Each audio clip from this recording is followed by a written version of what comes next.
عليكم ورحمة الله تعالى وبركاته. خوتي المغاربة، مادام أننا تفاعلنا مع المشكل ديال الروح الطاهرة ديال بنت المغرب العميق اختنا نعيمة، هذيك الروح اللي ربما غادي تضوي على ساكنة المغرب العميق نواحي زاكورة. أول خروج إعلامي ديال الزوج ديال سعاد المختفية، سعاد اللي عاودوا لنا عائلتها ربما خوتي المغاربة مجموعة ديال التصاريح اللي خلات كل شيء انه ما قدرش يصدق ما بين الواقع والخيال. فضلنا اليوم باش ننوروا الرأي العام ونوصلوا الرسالة ديالنا لذاك اللوبي بأن إن شاء الله الحقيقة غادي تبان ومازال مستمرين، وسنحط الرحال إن شاء الله في زاكورة الحبيبة. فالروح الناعمة ربما غادي تكون رسالة إلى كل من يحتقر القاصر، لا في الشمال ولا في الجنوب ولا وسط المغرب، كلنا سواسية الحمد لله. الأخ، أنت تزوجتي بسعاد، واش عن حب؟ وتزوجت مع الوالده، هي اللي اختارتها ليا، قالت لي راه واحد البنت عند دوك الناس واختارينا، قلنا توكلوا على الله الزواج كما تنقولوا ديال الوالدين. سعاد كنتي عايش معاها بخير في الدار البيضاء؟ شويه، المهم صعبه شويه. علاش رفضتي باش انك تبان بوجهك الحقيقي؟ لان شتي المغاربه كلهم تعاطفوا مع هذا لانه الحاله الاجتماعيه ديالي وكنتلاقى مع الناس هذا هو علاش، زعما لانه انا الحاله الاجتماعيه ديالي كنتلاقى مع الناس بزاف وهذا فضلت انني نبقى وجهي ما يبانش، باش نبقى انايا، لانه كنتلاقى مع الناس بزاف وهذا باش نبقى ما نزيدش نديرونجا. شنو اللي بغيت توضح الراي العام؟ كنتي عايش بخير، شنو اللي وقع تدخل هذا الفقيه عندك ولا هذا المشعوذ يدرول لك حياتك؟ حياه سعاد هما المغاربه كلهم ترونوا في هذه القضيه.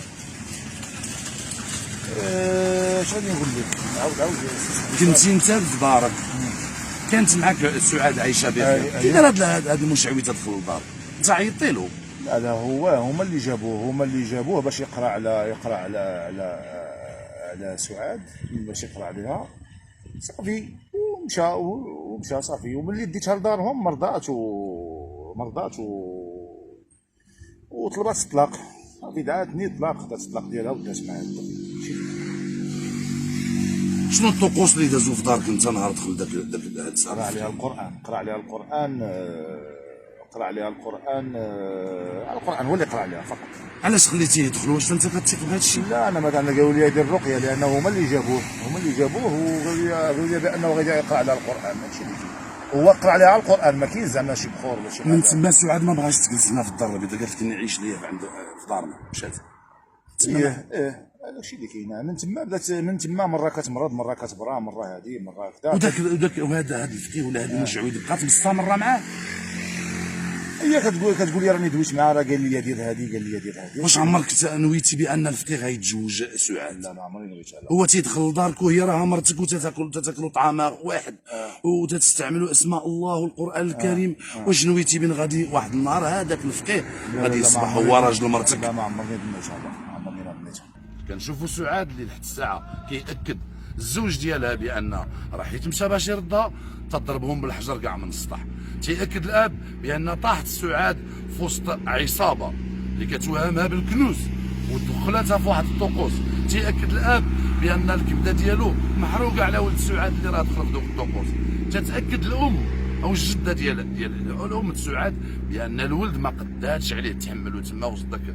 اذا جميعا باش اننا نديروا يد في يد ونقولوا كلنا يجي داك الدريه بعدا في الحضانه دباه على ما نشوفوه، ما نخليوهش عايش واحد الكآبه اللي عشتها انا عشت مع داك الدري وهضرت معاه في الستار، ربما كان تيقول شي حوايج خطيرين.